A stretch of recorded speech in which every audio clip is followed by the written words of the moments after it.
Hello everyone and welcome to the part 2 of the IT and TSMO webinar series, How to Leverage IT Resources to Improve TSMO. My name is Nilu Parvinashtiani and I'll be helping with facilitating today's webinar. This webinar is sponsored by the Federal Highway Administration and hosted by the National Operations Center of Excellence, also known as NOCO. So a quick reminder, if you wanted to connect to NOCO resources, on the bottom right side of your screen, you see a pod that's called Useful Links box. So you can browse through those links for TSMO resources and news. On top of that, you see a download pod, and that's where you will access the PDF of today's presentation. This pod will be available now during this quick intro and then again at the end during Q&A. Alternatively, you'll have access to these PDFs along with the recording of the webinar on the on-demand learning section of NOCO website. All the attendee phones are on listen-only mode by default, but we'd like you to stay engaged by using the question discussion pod that you see for any comments and questions. So as those questions come to your mind, please just type them in that pod, and at the end we have dedicated time for Q&A, and then the moderator will be reading each of your questions and will be posing it to the panelists as much as time allows. So that's all I had, and with that I'll hand it over to our moderators, Jim Hunt and Les Jacobson, to start us off. Jim? Great. Thank you so much, Nilu, and thanks for the continued support, the Center of Excellence, and the partnership with FHWA. So as Nilu said, this is the second part of a two-part webinar series that looking at the nexus between information technology functions and the transportation systems management and operations functions in transportation agencies. It's the webinars are one part of a larger project that FHWA has ongoing to look at these issues. Les Jacobson is my partner here today, and Les is the principal investigator as a subcontractor to Cambridge Systematics on the FHWA project. So I'm going to move quickly through the project goals and overview and get right to our first presenter. We have a power-packed agenda with 5 states talking about their successes and their how they're working through these issues. First up is Colin Castle from Michigan Department of Transportation. But as you see here, I'll go quickly over the goals and objectives, and we'll have Colin come up to speak. And Colin has a commitment a little bit later into the webinar, so we wanted to make sure we heard from Michigan right away. Then Les will come back and talk more about what we're doing with the project, and we'll introduce the other 4 state speakers you see on the screen here, some great diversity across the country and great experiences. And then we'll conclude with how one of the main products of our projects are shaping up, and that's reflected in that reference document. So in terms of the goals, simply speaking, we're trying to improve the coordination of IT and TSMO, how those groups interact, find ways of smoothing out some of the institutional friction that's existed. Historically, the ITS or TSMO groups and the IT groups were largely separate islands unto themselves to a large degree.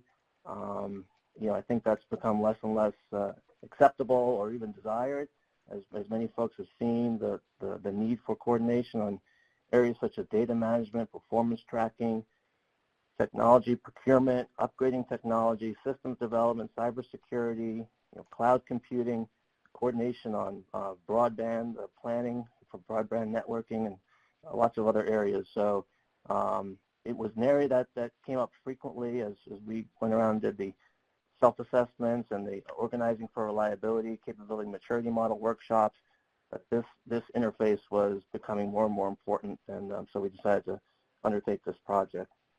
Our specific objectives are to help each side better understand what motivates the other side, how what the IT folks need to know about TSMO and vice versa, and how they can work more effectively. We're developing guides, case studies, tables of effective practices to support state and local agencies. Many of those ideas have come from these panelists as well as their peers across the country. And we're providing technical outreach like these webinars, but also other formats, which Les will get into a little bit later. So without further delay, I'd like to introduce Michigan's ITS Program Manager, Colin Castle. Talk about the successes they've had, and it's really served as a model for other states across the country in terms of the IT and ITS interaction. Colin? Excellent. Thanks, Jim. Can you guys hear me? Sound good. All right, great. So I'm Colin Castle. I'm the ITS Program Manager at the Michigan DOT. So, the purview of that is really your kind of traditional ITS, signs, cameras, TOCs, as well as signalized intersections. And, over the past couple of years, I've had the opportunity to really work very closely with our Department of Technology Management and Budget around how they can more directly support us from a department perspective. I know, several years ago, folks treated DTMB like it was another, dirty four-letter word when we really wanted to try and improve upon, the relationship. And so I'll talk about some of the things that we've done at the department to kind of improve upon that relationship. So here's just kind of an overview of some of the actions and things that have taken place over the last several years. So it really started with MDOT's TSMO Strategic and Implementation Plan. And one of the big strategies was aligning MDOT and DTMB business processes, and that was really important and was the number one strategy. The next thing that happened was we really looked at dedicating some of these DTMB staffers directly to supporting intelligent transportation systems in the TSMO program within MDOT. And that includes, cybersecurity experts, telecommunications experts, as well as software delivery project managers, all skill sets that aren't necessarily well baked into kind of a civil engineering, department. So having these resources was really helpful. The next thing I'll talk about is, once we had these resources in place, we went through and did, kind of an ITS network cybersecurity assessment, and that included two components. One being, all the softwares that we use on a day-to-day basis to, control our field infrastructure and do things like performance measurement and monitoring, but also looking at the ITS field network and understanding that, while it's not necessarily kind of a state of Michigan network asset, it's an MDOT asset, it still connects into the state of Michigan network, and so there's some things that needed to be done there to really ensure that its cybersecurity hygiene was up to the highest quality. And then finally, I'll talk about some of the DTMB software procurement and how we've worked with them. MDOT has always had delegated authority to procure software. However, we found that it was a challenging kind of thing to manage over time. Excuse me. And so we started to work with DTMB directly and have really found some great successes in particularly the software procurement arena. So as I said before, MDOT worked on this TSMO Strategic and Implementation Plan, and I think the first iteration of this was back in 2017, and one of the very first things that we identified was evaluate and streamline IT processes. So when we were talking with the different kind of business area or functional area leads within the TSMO division, whether it be perception or actuality, a lot of them felt that, the DTMB folks or the IT staff was really a hindrance to their ability to implement, the software and the technologies they would like to kind of meet their core business process needs. And so, it just bubbled to the surface that it was really time for us to kind of align ourselves from an IT program perspective within the department, as well as the kind of overarching department that supports, all departments within the state. And so we really took a concerted effort in trying to sit down with them, and we actually went through what we call lean process improvement at MDOT. I'm sure there's other names for it within, other organizations, but really identifying specific processes that we could improve upon, and there were a handful of them that really rose to the top. So as you can see here, the first action within this kind of, commonality area was to develop out this DTMB ITS support team. And so the first person that was actually hired was what's called an automation manager, and they really look across the different business areas and identify what, the needs are of the different areas, whether that be ITS signals, our statewide operations center, for example. And then what we did is start to fan out some more specific subject matter experts, which I'll talk about a little bit later. The next thing was pilot collaboration. So you can't eat the whole elephant at once. So looking at ways, for example, that we could work through a sample of letting a software package, through the DTMB procurement process as opposed to through MDOT's traditional process, as well as looking at, for example, taking some of our cellular, more open network type assets like our dynamic message signs and migrating them, for example, to the state of Michigan Verizon private network to make them more secure. And then, the last thing was sometimes DTMB didn't have a good handle on the software needs of the department. And so we aligned ourselves with their IT call for projects process, and it really gave them visibility into them understanding just the amount of pure IT type projects that the department was deploying and how they needed to help us, allocate resources to support them. So the dedicated staff that were identified, the first one was a cybersecurity expert, both from a software and a hardware perspective. And so it was really looking at assessing, our ITS communications network, whether that be fiber, wireless, cellular, our ITS field network. So looking at the hardware that we actually have out in the field and seeing if there's any vulnerabilities that may exist. And then I didn't list it here, but also going through a process to identify any vulnerabilities with our software. Then there was a telecommunications subject matter expert, really there to manage our ITS comms network, ensure that our IP addresses were allocated accordingly based upon, the state's kind of distribution. I talked about earlier, migrating some of our assets to the Verizon private cellular network. It was really important to ensure that we, had a secure kind of remote communications network. And then a software delivery project manager. And I think this one has been really key because, we're great at developing business, user needs and requirements, but not necessarily some of the kind of more IT-related requirements. And so this individual really helps us manage the software requirements development process, as well as manage some of the software delivery projects. Because yes, we do have some IT expertise, in the department, but most of us are civil engineers who have learned IT, not vice versa. And so it's been really, really helpful.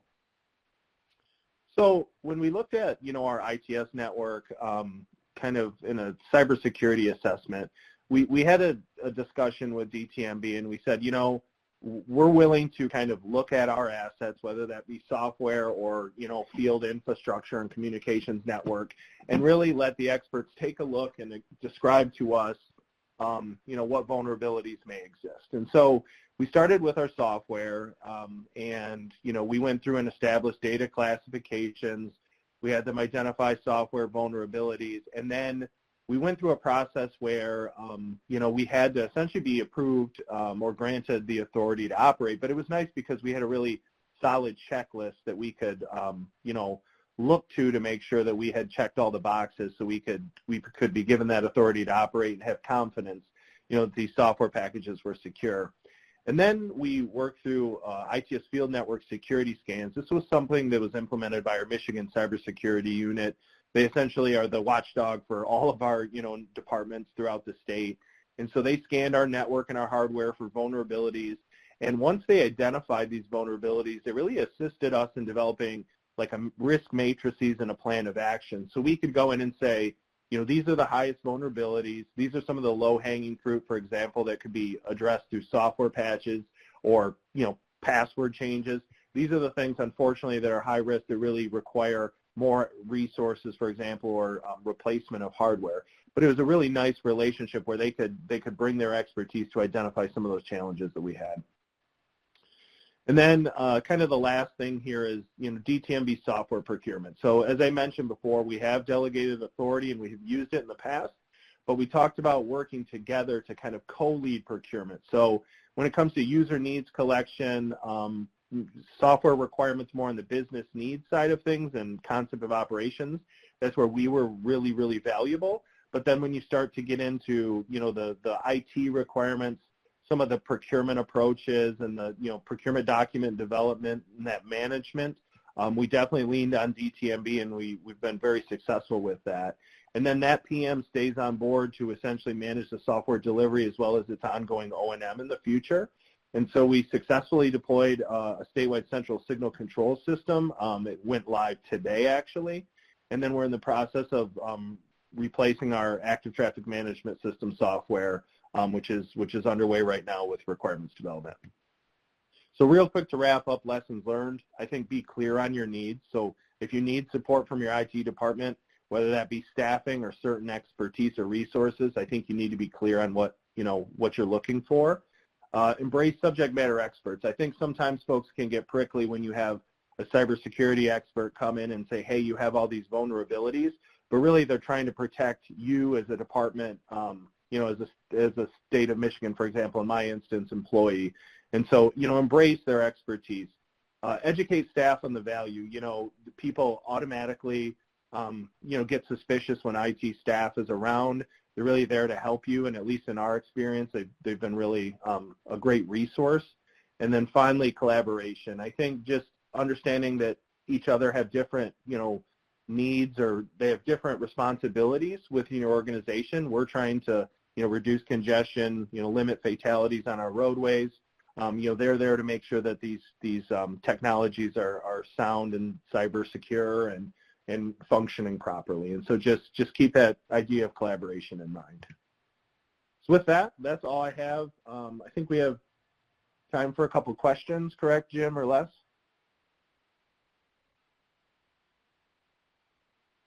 I'm not seeing any, Colin, in the chat pod, but yeah, any questions? We have enough time to take a couple here. Then we'll hold the rest until the end. Any questions for Colin?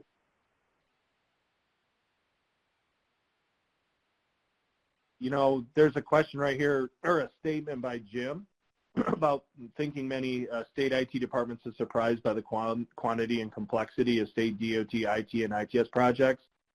That's a very truthful statement, and I think it was a huge amount of education when we started down this path. We started to explain them, we have a maintenance decision support system, and we have performance measurement software, and we have, software for managing signals and for, active traffic management. And so being able to describe that, and then just the amount of communications, assets, and pieces of technology that we have in the field, it was quite an interesting education to just get them level set into understanding, where kind of these assets are and what purpose they serve. And I think it actually allowed them to be more, excited about working with us, because they kind of knew the end use cases and the value that it even provided to them as a citizen when they're driving down the road. So it was pretty exciting. Thanks, Colin. If Nilu, if you can bring back the other slides now.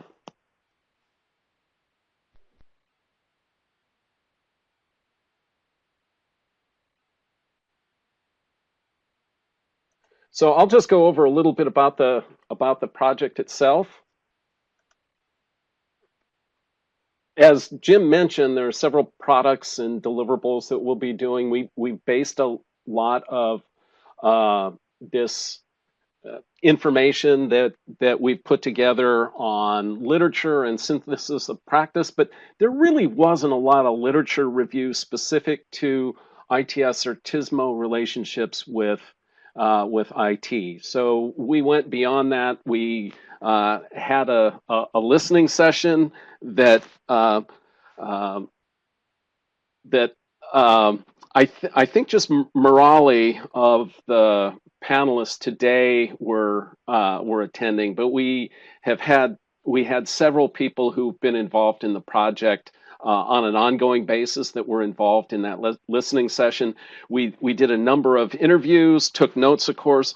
With all that, we're developing a reference document that puts all of these effective practices together. And then, as Jim said, we've done presentations and webinars like this. We've got some flyers in the works to discuss some of the important lessons that we've learned through this. And then there's also some possibilities for technical assistance to different agencies, just in case anybody's interested in that. And then really the reason that this all came together was because there's this growing intersection between TSMO and IT that comes out of the expanded use of technology and transportation, more real-time computing, and very important, the expansion and more prevalence of cybersecurity threats. So all of that has gone together to look at how we can better leverage and coordinate with IT within the TSMO community. So it's important to note, not surprisingly, that there are similar concerns outside of transportation.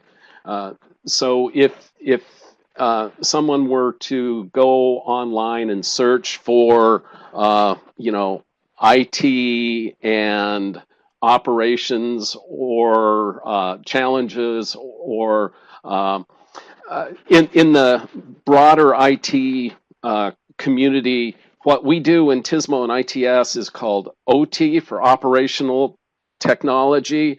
And if you were to go and search for IT-OT convergence, you'd see a whole bunch of different things that came up. But some of the challenges include things like governance. Who does what? Who's got responsibility for what?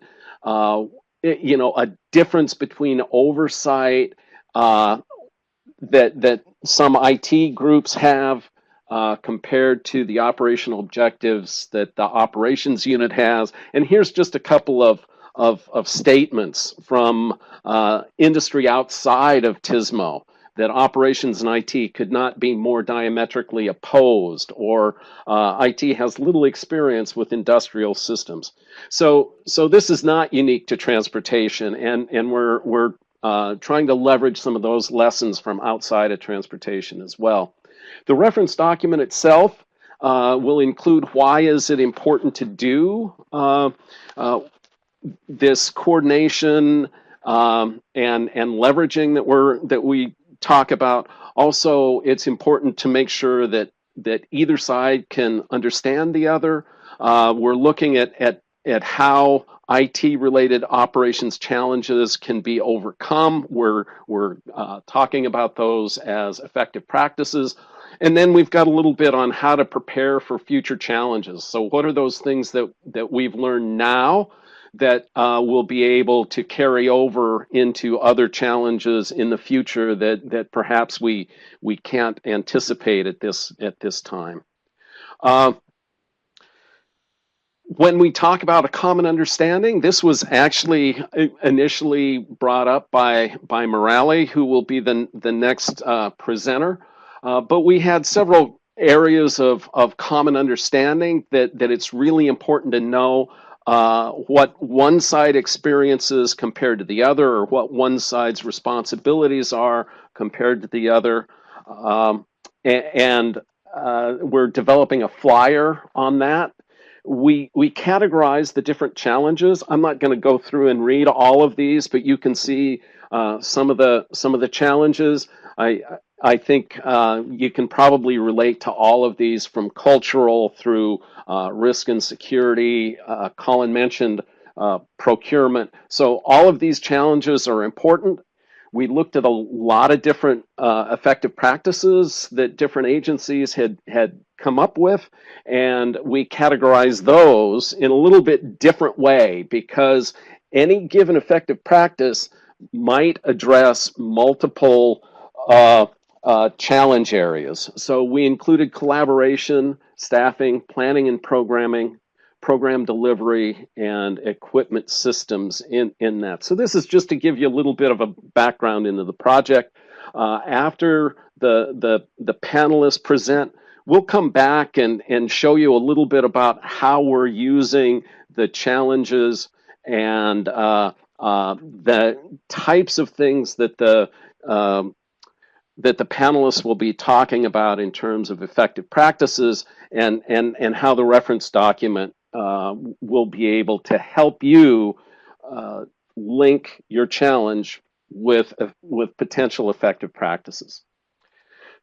So with that, we're going to move into the panelist remarks. I would remind you to go ahead and put in any questions that you have into the question pod. We're going to start with Murali Rao from Virginia DOT.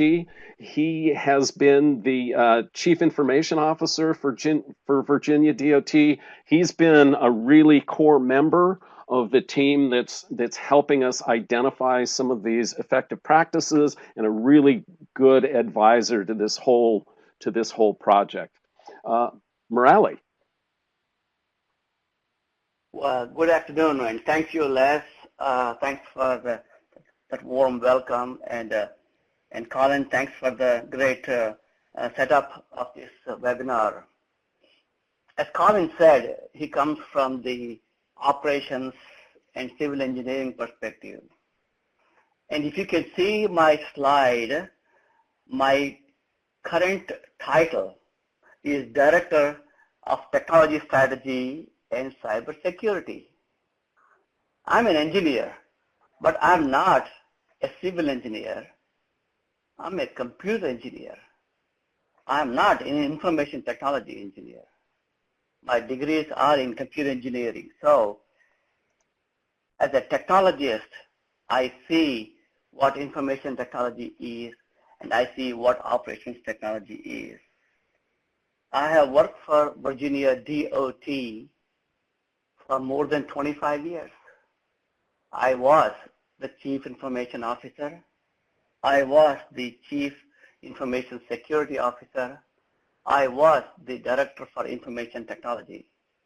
Now I'm in the Office of Strategic Innovation, and I'm the Director for Technology Strategy and Cybersecurity. So I concentrate a lot of time nowadays on the IT-OT relationship, convergence, and how do we prepare for the paradigms of the future, connected and autonomous vehicles and things of that nature. So a quick few seconds of background on what Virginia DOT is and how they are organized.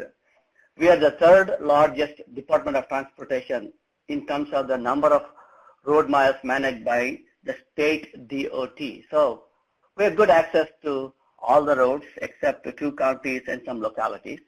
Most of the roads are managed by Virginia DOT. We have a central office and 5 regional transportation operation centers and 9 construction districts. The 5 transportation regional operations collectively work with the central office to implement the operations technology environment. And we have in excess of 10,000 field devices, 4,600 miles of fiber, you name it. We are there across the board. Just like any other Department of Transportation, VDOT is also had the traditional IT and OT as separate entities as such.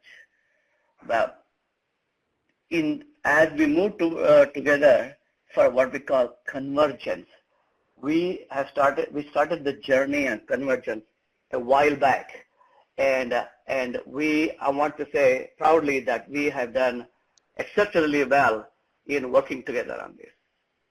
Next slide. Let's see if I can move forward to the next slide. Murali, you do have the access to Europe just on the bottom left side. It's not moving forward, but let's see. I'll move it now, but it might be a little slow to catch up. Sure, because no problem. Well, okay. So just like what Colin said, in Virginia, we felt that it was time for us to move forward and develop a strategic plan, what's called an IT-OT strategic plan.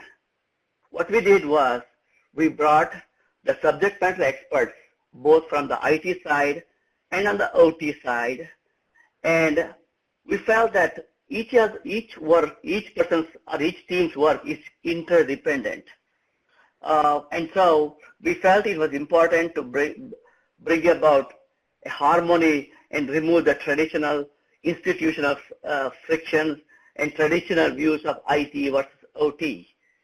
So we agreed that we need to have a technology vision for one Virginia DOT. We're not a Virginia DOT for operations and a Virginia DOT for information technology. We are a Virginia DOT for Virginia.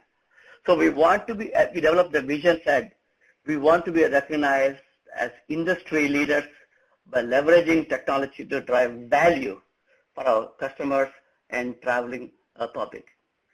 Our people, process, and practice aspire to be world-class. We wanted to set a high bar for ourselves and our staff to aim towards.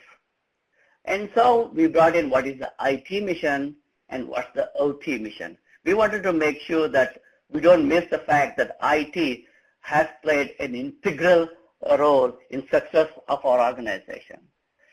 And so we want to proactively partner with stakeholders to use the right and enabling technologies to serve as a force multiplier for the work that we do in the agency.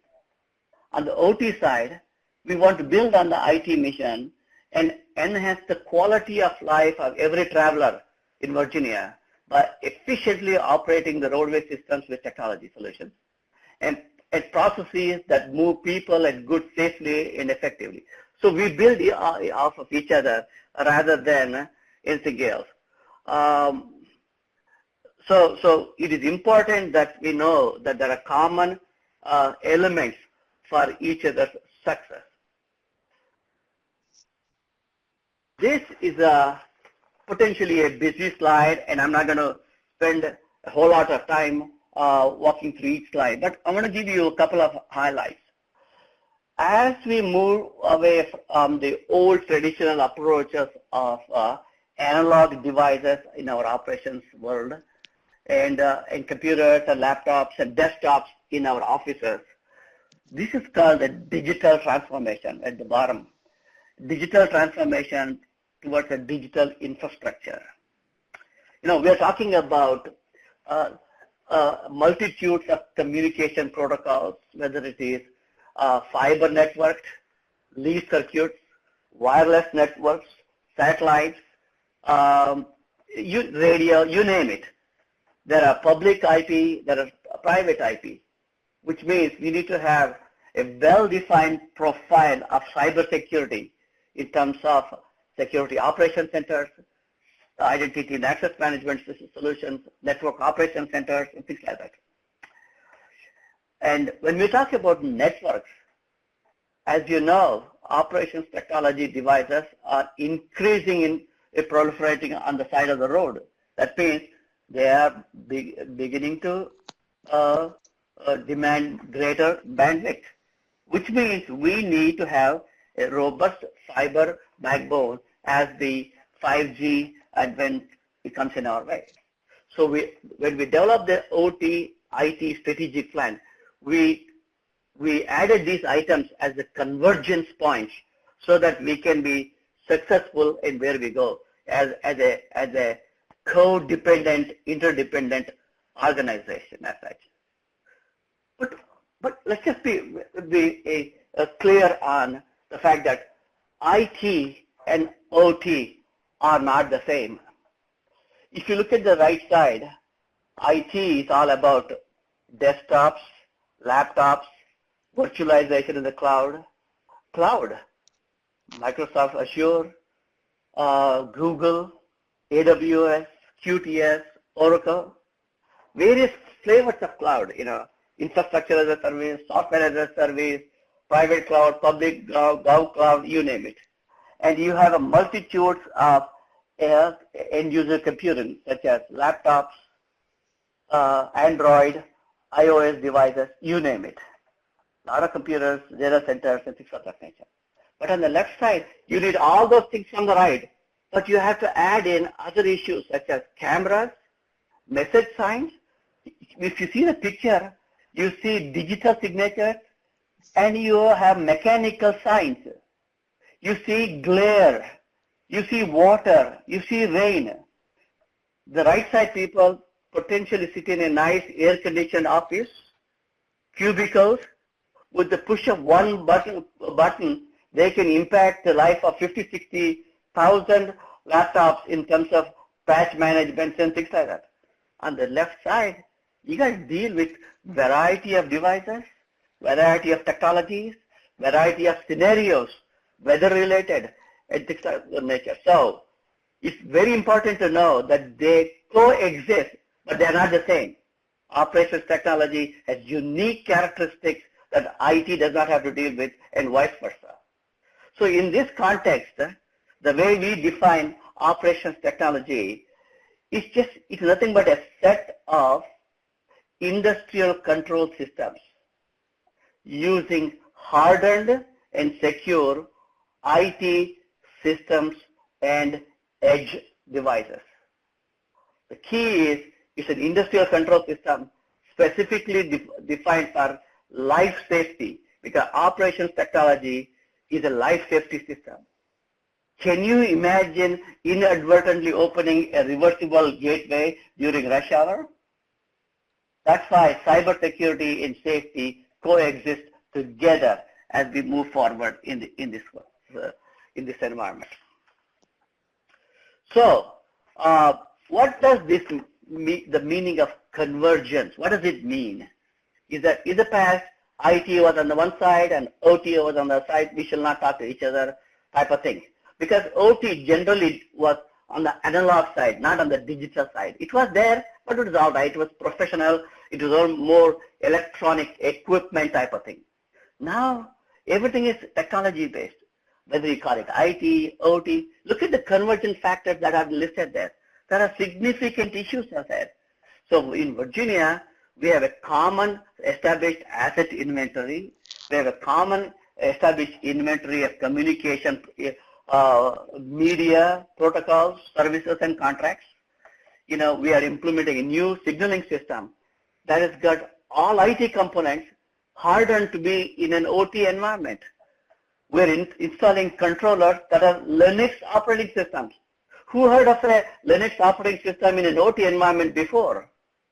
So there are new firewalls, passive monitoring, and you name it. We are together on this. So technology and in IT and OT are coming together on this. So there are common themes, very simple, very common things you can see.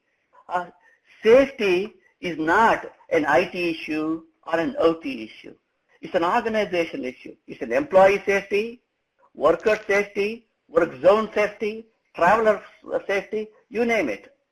Cybersecurity, there have been spectacular news articles about failure of cybersecurity across public and private sector organizations, where with one open firewall port, one unprotected port, they have taken over organizations and demanded ransom. Cybersecurity is at the forefront of the next item that's called operational efficiency. It is impossible to have operational efficiency if you don't have a sound cybersecurity policy and a sound IT-OT relationship. It's no longer time like oil and water. We shall not talk to each other. It is imperative for survival that operational efficiency be embedded in the cybersecurity part, which is embedded in the safety part, which is embedded in the convergence part of all that's going on that needs to be done. We have done an assessment of our operations technology posture, a comprehensive cybersecurity assessment of our posture in 2018.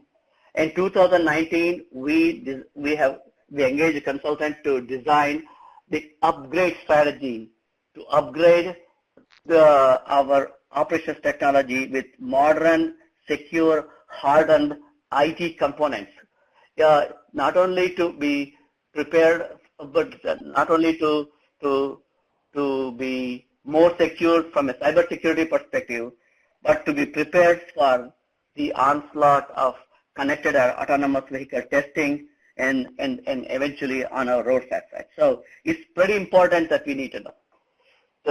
The last but one item in this slide is that it's important to know that IT and OT have a common theme to deal with, and that is procurement. In Virginia, technology procurements have to follow stringent procurement rules.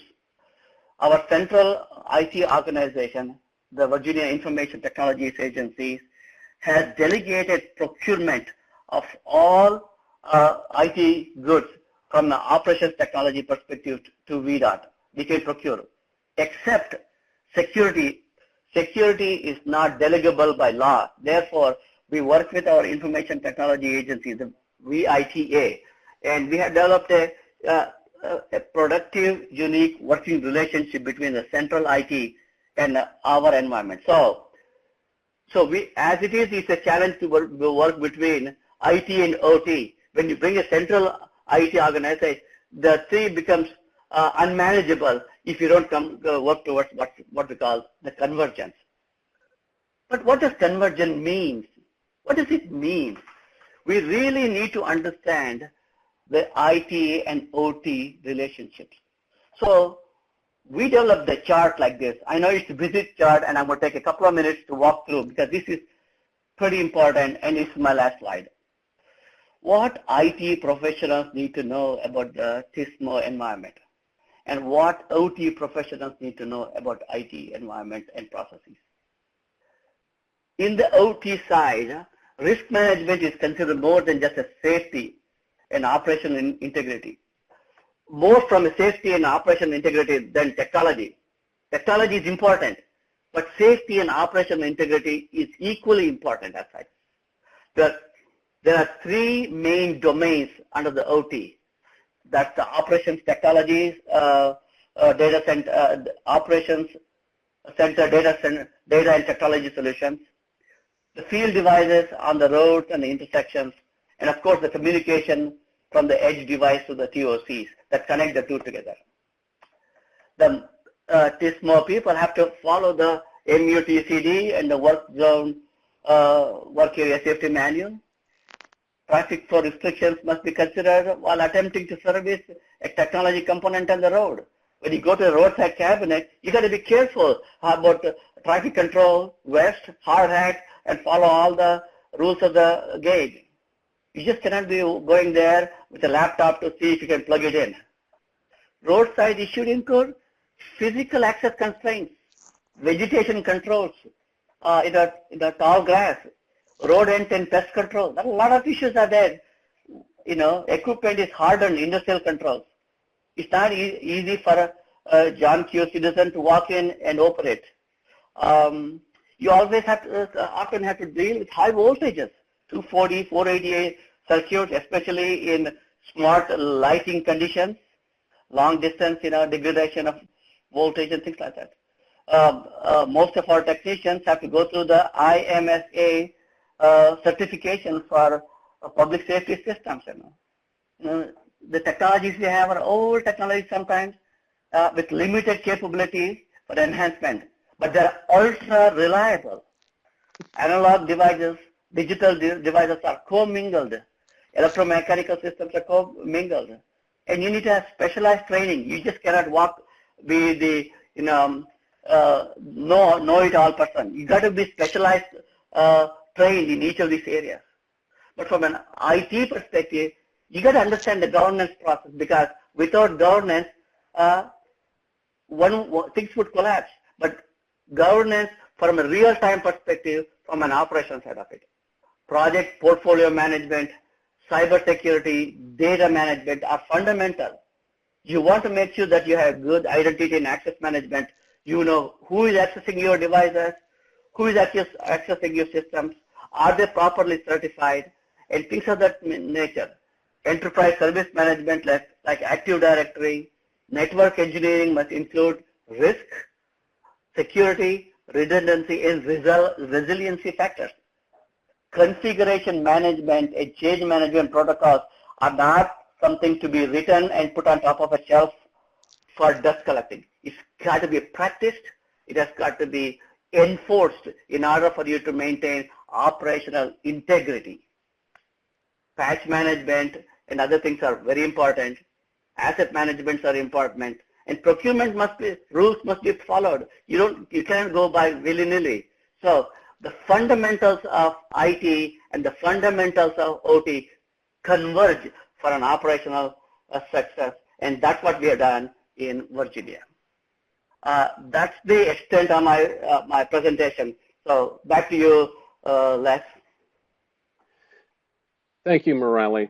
Our next speaker is Raj Panaluri, and he's with Florida DOT, and he's also had a lot of input into this project.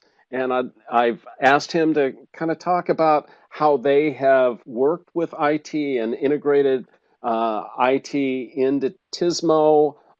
He's got some great perspective in this. Raj? Les, good afternoon. Thank you, Les. Appreciate the opportunity to speak today. Good afternoon, everyone. I'm going to try and focus on some of the key topics as they relate to what we call mainstreaming TSMO, Transportation System Management and Operations. I think before I start my presentation, it is really important to say that at the very end of the day, even though we talk about connected vehicles, automated vehicles, autonomous vehicles, emerging technologies, ITS, TSMO, all said and done, all these things really fall into the same, under the same umbrella. ITS becomes the backdrop to pretty much everything we do. And as many of us know, TSMO has really emerged from the ITS world, so to say. So I'm going to try and really touch on some of the challenges. I think Jim Poston really provided a very good backdrop when Colin was talking about, and you see that comment in his in the post, which talks about the challenges and the complexities of IT and ITS projects, and I think he hit the nail on the head. To make the long story short, as all of us know, at the very end of the day, it all boils down to mainstreaming, and I'm sure many of us keep hearing this term mainstreaming. It has kind of become a common word of late, but when we really dissect the word mainstreaming, what does it really boil down to? Well, mainstreaming boils down to understanding the role and importance of various elements. I mean, the information technology systems today, the intelligent transportation systems today, the TSMO systems today are not what they used to be 5, 7, 10, or 15 years ago. A lot has changed since then. Today, as Colin was mentioning earlier on, we may have many civil engineers sitting there in a traffic management center, but there's many other people sitting in the traffic management center, your network engineers, your computer science specialists, and increasingly as we start looking at connected and automated vehicle technologies, data scientists are also important. So the point that is really being made on this particular slide is that we need to think about mainstreaming in a context different from what we traditionally think about. For example, we almost always think about coordination meetings, let us meet with each other, let us have a good conversation. Well, that's important and that is good, but at the end of the day, mainstreaming also has to do with looking at our existing documentation, the manuals, the policies, the procedures, whatever we have, and see as to how TSMO can be ingrained and ingested into all these systems, which also means that we need to have our division heads in our respective departments, the heads of the construction office or the maintenance office or the work program office or information technology in particular. All these folks really become important to mainstreaming TSMO. And also that means when we start doing this, we are going to start institutionalizing leadership through leadership engagement, the whole process of TSMO. Now you may wonder why I'm talking about TSMO. I'm talking about TSMO because information technology and information technology, intelligent transportation systems or ITS kind of come together and happen only when mainstreaming begins to occur. And therefore, there's a need to enhance inter-office coordination and communication, which we already heard from Colin and from Murali. I'm sure we'll hear from the rest of the colleagues, Susan in particular as well. Developing TSM content from a functional program standpoint becomes the key, emphasizing that TSM needs to be included in all aspects, including PD&E, is another important element. And mainly here in the state of Florida, we look at developing Florida-specific TSM guidance. Depending on what your local agencies want, there are many elements that come to the fore, and therefore integrating IT and ITS should consider many aspects beyond just what we hear in our office space. There are numerous offices that are typically associated with it. I'm not going to read through the slide, but bottom line is many offices have to be engaged, information technology in particular. And when we talk about information technology and resources and whatnot, the first question or the first point that almost always comes up is, well, we need more funding. Yes and no. We need more funding for sure, but before we talk about funding, we should really be thinking about our internal policies and procedures that we currently have. Are we doing enough today to consider arterials, for instance, as a part of our operations and maintenance programs? Is there a need to develop an operations and maintenance funding concept? Here in the state of Florida, we've been fortunate and successful in including and developing, I should say, the operations formulas and maintenance formulas for maintaining all the ITS infrastructure that is out there on the freeways the way it stands in the state of Florida.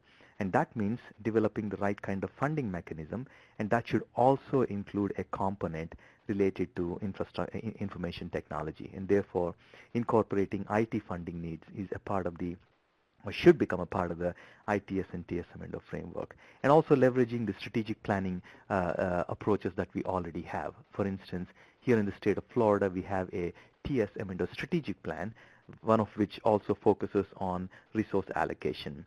So reviewing the current IT resource needs, not only outside the ITS and TSM frameworks, but within the ITS and TSM offices becomes the key. In other words, do you need a network specialist or a data scientist in your traffic management center? Well, you probably need. And that means how do we go about integrating IT into the TMCs? Do we have the right kind of auditing procedures in place to ensure that your IT systems are secure? We heard Colin talk extensively about cybersecurity. As all of us know, cybersecurity is becoming one of the most important elements today, especially when you start moving into the emerging technology realm and when you start deploying a lot of connected vehicle devices, ITS devices, and they all connect back to your network. What is going to happen with potential hacking from external and internal forces? So there's a lot to talk about how we need to handle the IT component within a TMC setting. And also, as we move forward, TSM starts expanding into the CAV realm, as I mentioned earlier, so I'm kind of repeating myself. The question then boils down to what kind of IT resources do we need, not only within the TMC and within our ITS offices, but also outside with our vendor community, with our industry at large, with our consulting sector, with our government sector, with our public agencies, MPOs, TPOs, local agencies, and whatnot. So there's a lot to discuss as TSM keeps expanding into the emerging technology realm. Network specialization needs. This goes without saying. The more we talk about big data, the more we talk about high-level or sophisticated technology equipment in the field, and the more transportation itself becomes more sophisticated with innovation happening every single day, network specialization, connectivity needs, database needs, etc., continue to expand, and they all fall, as Murali rightly said, in the IT, OT world, so to say. Here in the state of Florida, from a TSM strategies and focus areas perspective, we identified 6 focus areas, and basically you see them there: mainstreaming, freeway arterial management, express lanes, managed lanes, connected vehicles, information systems. And if you notice, item number 6 is information systems. So we've always been convinced, and we continue to be even more convinced every single day, that IT and IS is extremely important to have a successful ITS and TSM program anywhere in our respective organizations. Our TSMO strategic plan, this is publicly available. I'm not going to spend a lot of time, but if anyone reads it, you will notice that we have identified 6 specific performance measures in them. One of them is related to safety on secondary crashes, mainly. 4 of them are related to mobility, travel time reliability, reducing clearance time, lane clearance time, throughput increase, delay reduction. And last but not the least, ITS upkeep, system upkeep and availability. And no matter how we slice and dice all of them, they all somehow connect back to the IT and information system needs going forward into the future. And working backwards on the particular slide, you also see that we have a very strong mission and vision, which is focused on performance measures and objectives.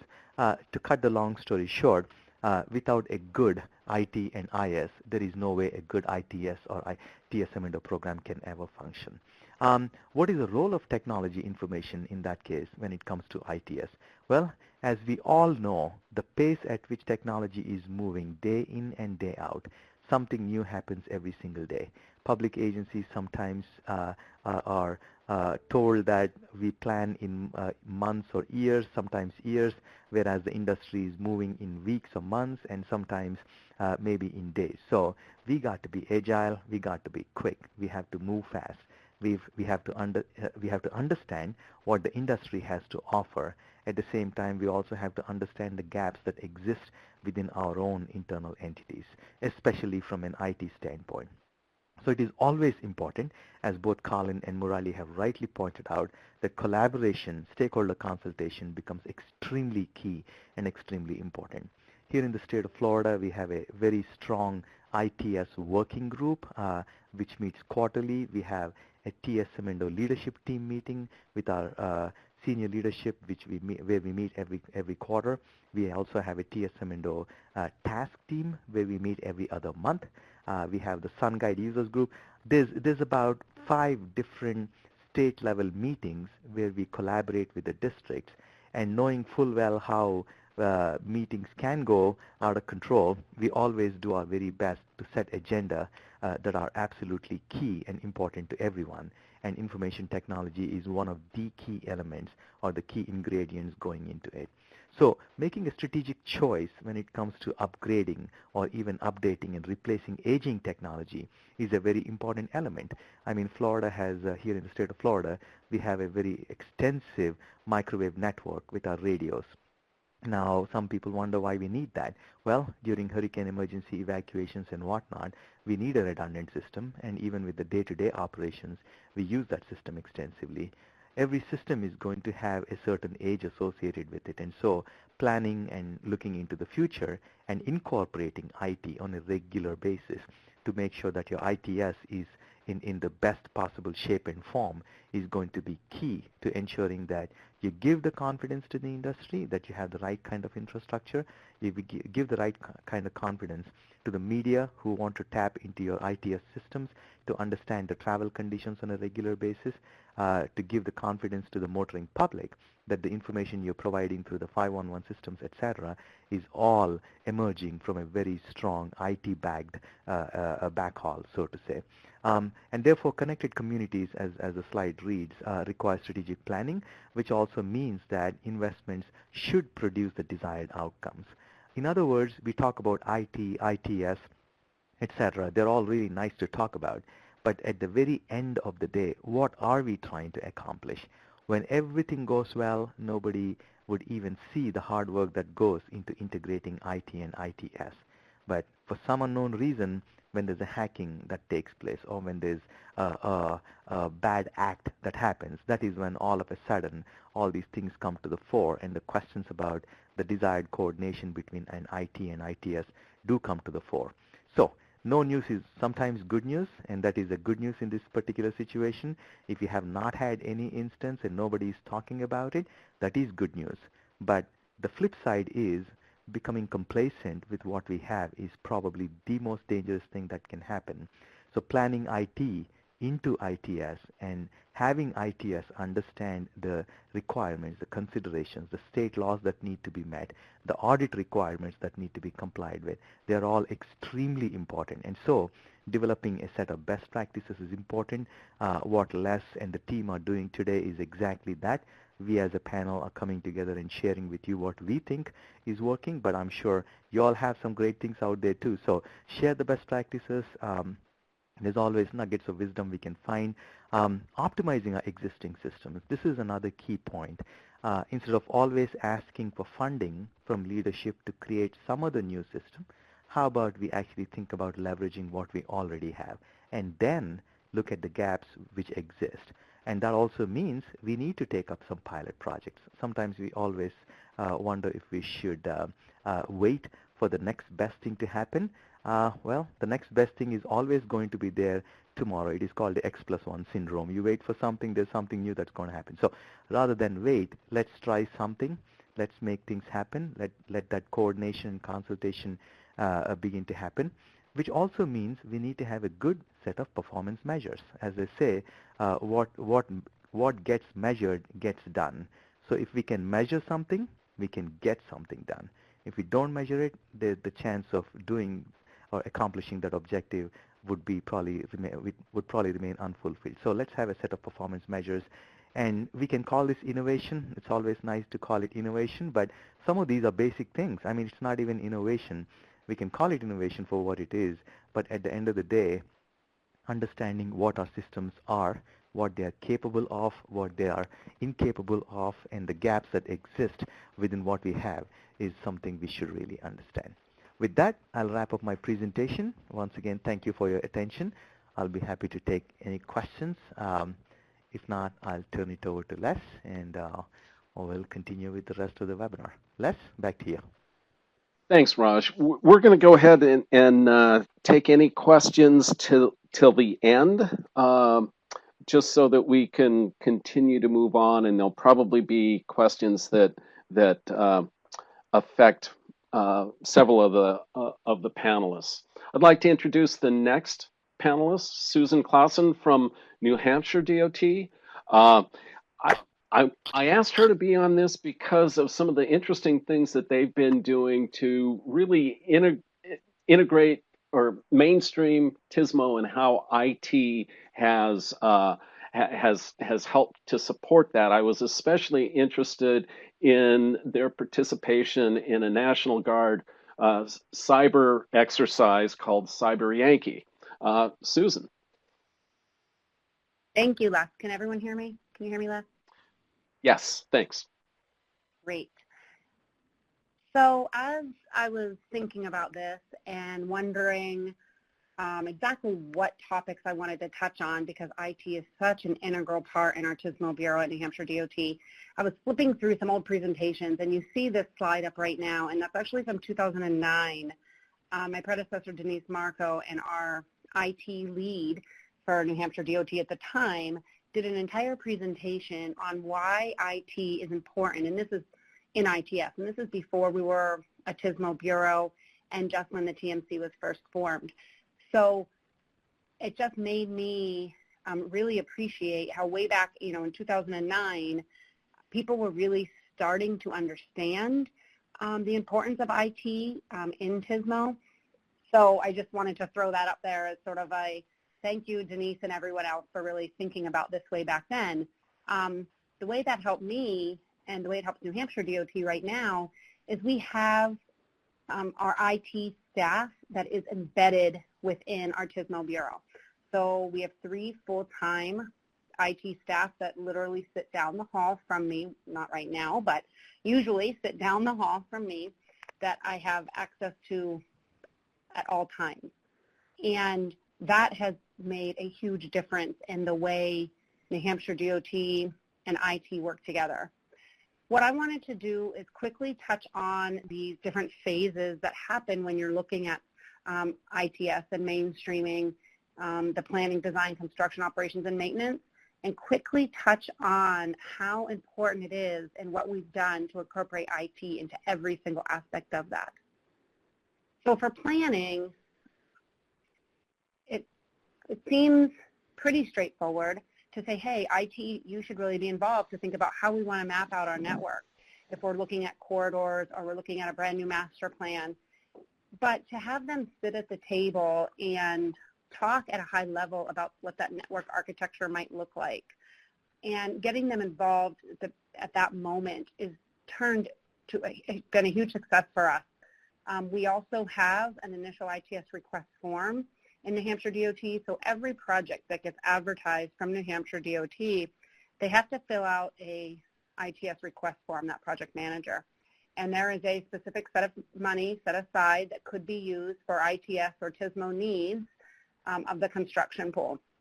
When that ITS request form comes into our ITS project manager, he goes and looks at our master plan. He looks at our network architecture. He talks to our IT staff to talk about what they may or may not need or what we might need in the future to build out our network. Huge at the beginning of a project. I'll skip the Cyber Yankee just for a minute. The routine meetings, and I think a couple other people have mentioned that. There's been historically that us versus them. And I will tell you, with meeting with the different branches of IT, and sometimes even all of them collectively, has made a big difference. So meeting with the security group and not being afraid to say, you know, I'm not really sure about this that I saw on our network. Can you help me with this? Or just talking about that type of stuff and being really upfront has made a big difference. And Cyber Yankee, for me, this was a big game changer. National Guard does an exercise what they called Cyber Yankee. It was in New Hampshire last year, in 2019. We were supposed to participate in 2020 as well, but that was a remote virtual, and it wasn't as beneficial for us. But in 2019, when we participated, New Hampshire DOT and IT were a partner, and the National Guard had a training exercise, and they had a red team and a blue team that were fighting against each other in the cyber world. And they set up a virtual range where they mocked our ATMS and parts of our ITS network. So we had to talk to IT and figure out how much information do we give the National Guard to put on the range in order for them to be able to truly do a good mock-up without giving them all the eggs in the basket, right? So it really led to some great conversations between DOT and IT about the network and about how much you want to share for a cyber training exercise with our National Guard. And it turned out to be a great success. One of the interesting little pieces is that we had a portable message sign outside of our the National Guard facility, and one of the injects was, you know, the bad guys went in and they tried to break into our sign and change the message on the sign, and when we got notified how that would work. So it was a great communication exercise. If anyone ever has the opportunity to participate in something like that, that is huge. And we now have signed an agreement with National Guard of New Hampshire where if we did have a cyber exercise, our IT department is actually allowing some hands-on keyboard of National Guard staff in New Hampshire, which, again, I hope we never need it, but it's a big success. We're able to do some more testing and training with them, some pen testing and stuff. And this is also the planning piece that we work very closely with each other on. The other piece, every year we do a work plan. So I know you can't read this, that's okay. My point in showing this is every year to our executive office, I present a work plan. And we list the main projects that we're going to be working on. The ones with the asterisks mean IT's involved. And last year, there were 85% of our work that was in our work plan, IT was involved. And after we present this work plan to our executive office, I also take the work plan to the head of IT. And I say, thank you very much for the embedded IT staff. Look at all this stuff that they're doing and how busy they are. And oh my gosh, I could not survive without them, because that's true. And I think we're just knowing each other's responsibilities and appreciating each other's and respecting that sometimes they're going to push back on me when I have some off-the-wall idea as a civil engineer, and they say, oh, you can't do that because of this or that. It's okay. And having in the planning, then there's no surprises at the end. In the design element, a lot of times when you're building, an ITS network, or you're doing, some shoulder running, whatever you're working on in your ITS project, sometimes it's easy to think about the physical design, and especially me for a civil engineer, where the sign's going to go, what that foundation is going to look like. Is there enough sight distance? You know, do we need guardrail? Those types of things, when it's really helpful at that point to talk to IT and start thinking about that IP space. What VLAN is that going to be on? What's the IP allocation? Do we have, you know, just sort of setting that up at that point. Again, then there's no surprises on anyone's part when it gets in to the construction piece. The construction piece, I put in here procurement flexibility. The reason I did that is we are very fortunate here. In some of our smaller ITS projects, we can purchase the necessary ITS and IT equipment needed through that low bid contract. In some of the contracts, or if it's a design build, or we're reconstructing a whole bridge network and we need new servers, we can have that be purchased directly through IT using contract funds. The reason I stress this is talking to IT early, talking to DOT early, and say, okay, one, how do we make sure we get what we need for cybersecurity and the latest version, and how do we make sure we get all of this at the best price? And is it already under contract? What do we need for service agreements? And being flexible about maybe peeling that out of the contract. And maybe if you peel that out of the contract, then if your contract is a three-year construction, then when that comes, IT can come and they can even configure things themselves in the field, which the third bullet here is IT invited to field reviews. Especially in the times that we're in right now, our IT staff have had to go into the field more often than they had in the past. Before, they could look on our network monitoring software, they would try to ping things, they would reset, they would do things they needed to do from their desk. Now, we have IT staff out in the field physically checking inventory, physically doing upgrades, and that's different for them because they're coming to me now saying, hey, I need this PPE, and me, as a, typically from highway maintenance, remembering to tell them about traffic control, remembering to tell them, hey, don't forget your hard hat or your earmuffs, things that from the maintenance world is just second nature to me. But from an IT world, they're not usually in the field that much. So I think that's been a really nice mix over the last year. Getting them hands-on in the field has been really beneficial. And the biweekly updates, our ITS project manager, he provides biweekly updates to me, our operations, PMC operators, and to IT. And that's to say, okay, we think this is going to be coming online, or this project's in design, this project's delayed. So there's no surprises. I think surprises to anyone is frustrating, and it causes a lot of unnecessary stress. And what I've noticed is if I try to rush something that has what I truly don't understand all of the details of the network monitoring and everything and the configuration, I'm not comfortable rushing it, and IT staff definitely is not. And when it goes into operations, our ITS device goes into operations, we have our TMC operators that are running the show day to day and running our ATMS. But we have IT, the 3 IT staff, one of them is looking at everything on our network every morning. So he's doing a lot of the network monitoring stuff for us. He's also every other week providing me a status summary report. And we also have put everything to a certain level in GIS where different people can get that remotely.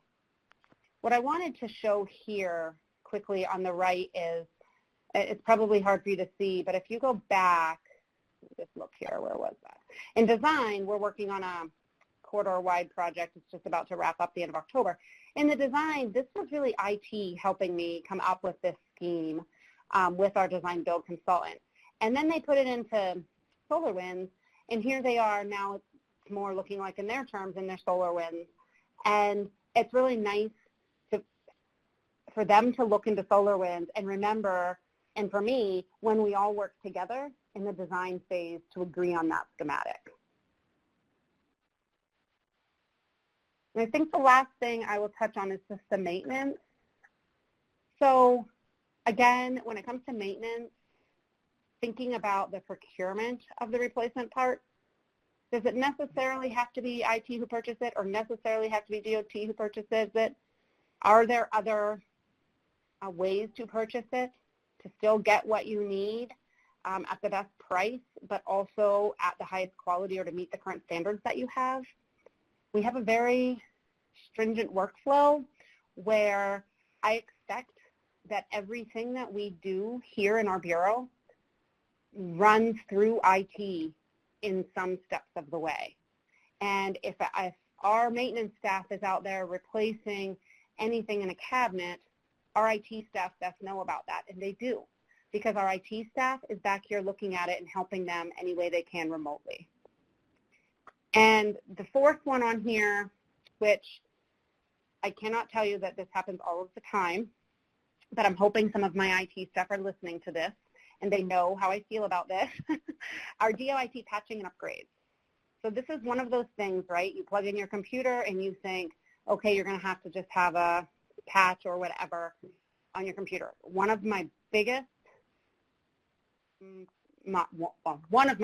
peeves is happened recently, I was working a late night in a storm. I was helping out on the TMC floor because we're a little short-staffed. I go to turn on the computer and it's going through some upgrade that's taking, 59 minutes or something. So what we've done is with our IT, and this isn't only the TMC and DOT IT, this is state IT, working with them to make sure they tell us, and we have certain computers that are not on that automatic push.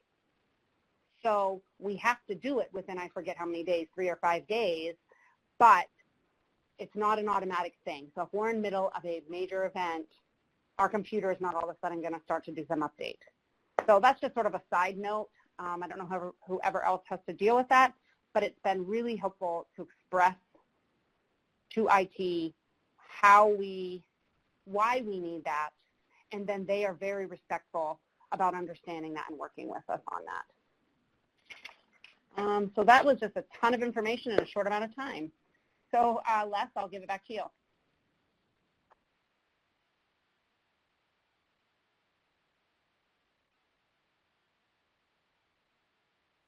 Les, are you still Anybody hear me? Yes, I can hear you now, Les. Okay, thanks. Yep. There's just one question that I did want you to address because it's very specific to this. The question is, were the New Hampshire DOT resources in the cyber training real devices or virtual? So everything was, the Cyber National Guard built a range. It was just a whole virtual.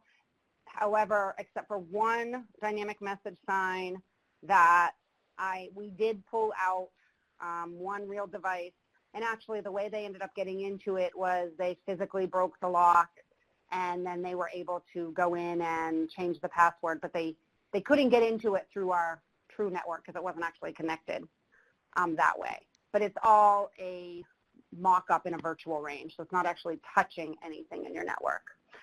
But it's a very good exercise. Great, thanks, Susan. I'd like to move on and get Nick Compton from Caltrans on. One of the things that struck us when we talked to Nick was how they had assigned kind of an overall liaison between the TSMO group and the operations units within Caltrans and IT. Nick? Thank you, Les, and thank you to the National Center for having us here. This is something that's really important, obviously, to all of us, and going forward, you really need to work with IT. I'm going to bring it down quite a ways. I'm a planner within traffic operations, which is pretty much an anomaly in most places that I know, but I seem to get along pretty well. and it allows me to work across different divisions fairly well to make sure that some of these really complex efforts that we have that involve, different technologies and different systems, that we get them done. And so, so I'm going to say, everybody hates IT. There, I said it. You know it. You were all thinking it when you saw the advertisement or the for this, webinar. But as Gru from Despicable Me 2 said, just because everybody hates IT doesn't mean IT is not good. So why does everybody hate IT, right? And that's, I'm being facetious, of course. We don't hate IT. We just, oh gosh, we got to go to IT. Oh, good grief, the world's falling, right? That kind of thing. Well, I think it's because IT, when you go to them, they say no. Or they say, go back and clearly explain again what you're doing and why. And then, of course, we say, and, I need some electronic stuff that will do some things, and I need to hire a consultant to do it, of course. And once I hire that consultant, then I'll know exactly what I need to do, and then I'll let you know. And so to me, it's almost a case of Spy versus Spy from Mad Magazine, where each side is trying to get one over on the other side and hopefully not get caught. And so does that work? Well, I got to say, yeah, it's worked for, decades. Sometimes you get a system in and IT doesn't know about it, and then when they find out about it, you got to worry about explaining. But it doesn't, it almost never works well, and mainly because there's no continuity or trust created, and so they don't know what to expect, and you don't know what to expect when you go to them, and so I'm going to say that it's not working. So I'll give you an example. We have something called Caltrans Connected Corridors, Integrated Corridor Management Pilot on 12.5 miles of the I-210 near Pasadena, California. And so in ye old way of explaining the project to IT, we might say something like, well, the project will combine partner agency data and Caltrans data to better manage the transportation in that corridor. Nothing special, just going to a little few tweaks and, share some data. And that sounds like a fairly routine project, right? Wrong. Literally everything we planned to do was new and had never been done before by Caltrans or any of our partner agencies. And so just to give you a reality check of what we're talking about with that project, on the outside in tan is all the data sources, data that needs to be integrated. The middle colored boxes, reds, greens, blues, those are agencies that actually have that data, and they span from local law enforcement and your highway patrol, your different transit agencies, your local TMCs, Caltrans TMCs, and then other data suppliers. So all of that feeds into a network, to communications network to share that data with the fundamental data system that we've created, a data hub that's in AWS, Amazon Cloud, that's the ICM system that includes real-time modeling to predict future traffic conditions so that we can send out command and control strategies to our ITS elements and potentially redirect traffic off of the 10-lane freeway onto the local arterials where you have capacity. So a very, very complicated project. And so what did we need? We needed new hardware, software, ITS infrastructure. We need a circuit between a TMC and Amazon Web Services. We needed multiple approvals from 5 different divisions in Caltrans IT. Security, infrastructure, systems, software. And I say, I don't know project management because it's kind of like who's on first, and I always forget project management office in IT. But we needed approval from them. We needed approval from Caltrans Legal. We needed approval from Caltrans Division of Procurement and Contracts, the contract folks. We needed approval from the California State Department of General Services, which is the top IT group in California, and their legal staff. And we needed, again, approval from the CDT. I think sometimes we even needed approval from Chuck Norris, and on new things that we've never had and we've never done before. And we thought, you know what? Old ways won't open new doors, so we had to come up with a different idea. And so what Les had said earlier, we identified a champion to work with IT. Now, we happened to identify a senior electrical engineer who already worked for traffic operations. He'd been working for traffic ops and Caltrans for over 20 years. And before that, he worked in the Air Force on Star Wars type systems, and he really liked innovation. And so that liaison already worked with IT on all of our existing systems, but I'm going to say, even if he hadn't, he might not have been the right champion, right? You need to pick the right person for this, for the champion role, because if you just pick whoever's sitting there and they're not really into it, you're not going to be very successful. So we were lucky, but we were also planned very well. And so he became our liaison and our champion in IT. And we started working with IT as soon as we had a general idea of what we wanted to do. Usually in civil engineering work, folks will come up with this completed proposal. They'll kind of throw it on the table and say, that's what we want to do. You know, what do you have to say about it? Where are you going to tell us to do something different, right?